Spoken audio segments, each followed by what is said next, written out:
Sedekah itu adalah pemberian sesuatu kepada orang lain yang membutuhkan. Dan sedekah ini sebenarnya tidak hanya berupa harta, tapi juga yang lain-lain seperti bicara dengan baik, menyenangkan orang, membantu menjawab masalah ketika ada yang bertanya, itu sedekah. Jadi sedekah ini bisa bersifat lahiriah, juga bisa bersifat batiniah. Nah, kemudian apa hubungannya antara sedekah ini dengan untuk mendapatkan rezeki?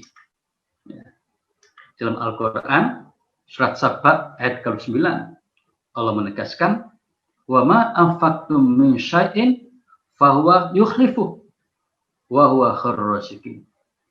Apa saja yang kamu nafkahkan, apa saja yang kamu sedekahkan, maka Allah akan menggantinya, dan Dia pemberi rezeki yang sebaik-baik. Artinya, kalau kita semakin suka bersedekah, Allah akan mengganti yang kita sedekahkan itu. Dan jika Allah mengganti itu, pemirsa, mungkin bukan hanya sepadan, bahkan bisa berlipat-lipat. Dan ketika Allah ingin mengganti, kadang-kadang tidak sesuai dengan pikiran manusia. Allah lebih tahu apa yang terbaik untuk hambanya. Dan ketika seseorang itu bersedekah dengan uang, tidak mesti Allah kemudian mengganti, dia dapat uang lagi. Tapi bisa dengan aspek yang lain. Misalnya pemirsa, ada orang yang sakit lama sekali. Lalu dia nggak sembuh-sembuh. Allah bisa mengizinkan melalui sedekahnya orang itu, lalu Allah menurunkan obat sehingga bisa menyembuhkan. Saya tambahkan satu kisah lagi dari Arab Saudi tentang ini. Pemirsa, ada seorang nyonya besar lah di Saudi Arabia yang kaya raya. Dia sakit kanker darah. Karena sakitnya itu kemudian dia nyaris tidak bisa berbuat apa-apa. Ngurus di sini tidak bisa. Akhirnya menghadirkan seorang TKW dari Indonesia yang kebetulan memang solihah, orangnya baik. Maka bekerjalah si TKW ini di rumah nyonya besar yang senantiasa sering terbaring karena sakitnya itu. Nah, dengan tulus TKW ini melayani dengan lembut, apa yang diinginkan dituruti, dan terus menjaganya dengan baik. Baru 1 minggu ceritanya, pemirsa, si nyonya besar ini merasa senang sekali karena si TKW ini bekerja dengan sungguh-sungguh.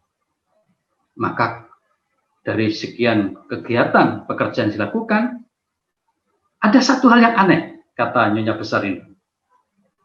Yang aneh dari TKW ini, yaitu setiap si TKW ini masuk ke kamar mandi, sering kali, paling nggak 1 hari sekali, lama sekali, nggak keluar-keluar. Akhirnya nggak tahan si nyonya ini nanya, Mbak, kamu ini saya perhatikan kalau ke kamar mandi kok lama sekali baru keluar. Ada apa? Pemirsa, mungkin juga siapa sinya ini rindu ingin segera diperhatikan terus gitu ya. Nah, ketika sang TKW ditanya seperti itu, diam saja, tidak menjawab. Ditanya lagi, Mbak, aku benar-benar ingin tahu kenapa sampean itu kalau kamar mandi kok lama sekali nggak keluar-keluar. Maka TKW ini menangis. Dia nggak sanggup menjawab, tapi malah menangis.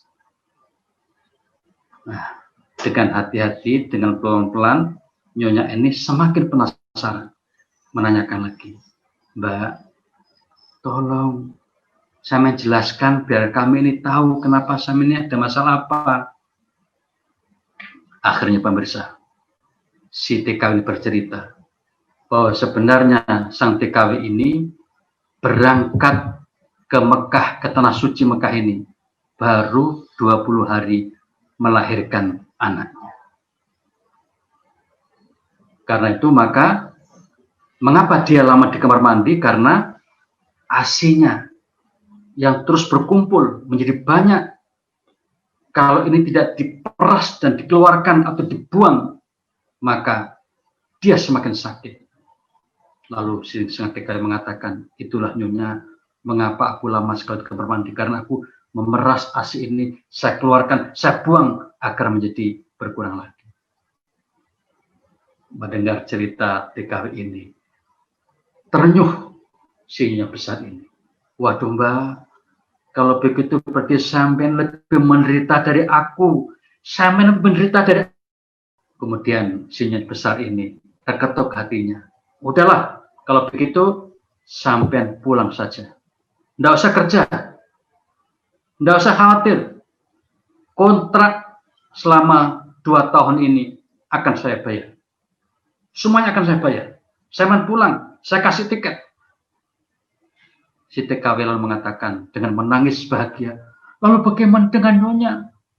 Bukankah Nyonya butuh perhatian dari orang lain untuk menjaga Nyonya? Nyonya tadi geleng-geleng kepala, lalu mengatakan, tidak usah pikirkan aku. Semoga Allah yang memperhatikan diriku nanti.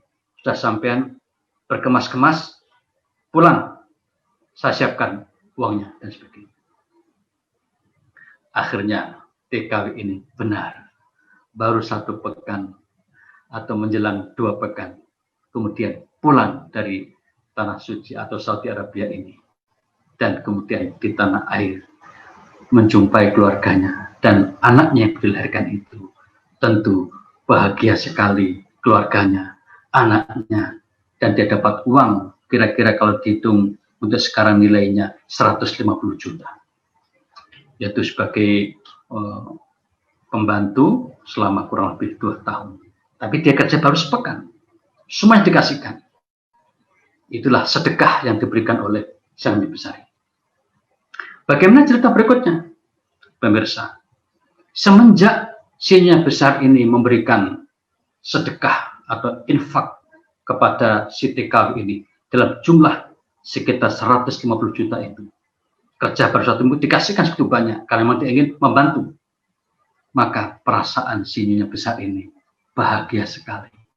Bahagia karena melihat sang TKW ini bahagia dan bisa membayangkan kebahagiaan ketika sang TKW sampai di tanah air. Kira-kira 1 bulan kemudian, sang Nyonya Besar ini kok semakin enak rasanya. Yang sebelumnya itu lemah lunglai, ini ada lumayan enak. Bahkan diceritakan saat itu ada tanda-tanda kekuatan semakin bertambah. Yang tadinya hanya tidur menjadi bisa duduk. Yang tadinya bisa duduk, hanya bisa duduk, kemudian bisa berdiri. Dan kemudian pelan-pelan bisa berjalan. Maka 1 bulan dia periksa lagi pada dokter. Begitu diperiksa oleh tim dokter yang sebelumnya juga memeriksa, yang menyatakan, memvonis dia kena kanker darah. Saat itu setelah dicek secara general cek, maka kemudian disimpulkan ternyata isyarat yang menggambarkan bahwa dia terkena kanker darah itu hilang sama sekali, sembuh total. Maka dokter penasaran, Bu, kok bisa seperti ini, sampai melakukan apa? Ibu ini mengatakan, aku tidak melakukan apa-apa, aku tidak minum obat apa-apa, aku tidak datang ke dokter siapapun, tidak. Tapi kok bisa begini? Kenapa, Dok? Dulu yang aku lihat ada kanker darah, sekarang hilang sama sekali. Masya Allah. Ya. Akhirnya si Nyonya tadi mengatakan, oh jangan-jangan karena sebulan lalu aku telah memberikan sedekah kepada TKW yang sangat kesulitan itu. Dan karena aku ikhlas karena Allah, bisa jadi dengan itu Allah kemudian memberiku obat yang menyembuhkan aku hingga sekarang seperti sekarang. Allah Akbar. Itulah pemirsa. Kisah nyata terjadi pada seseorang.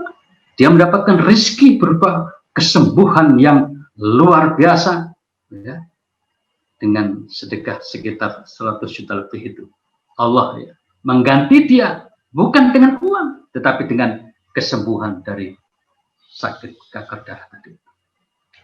Itulah diantaranya.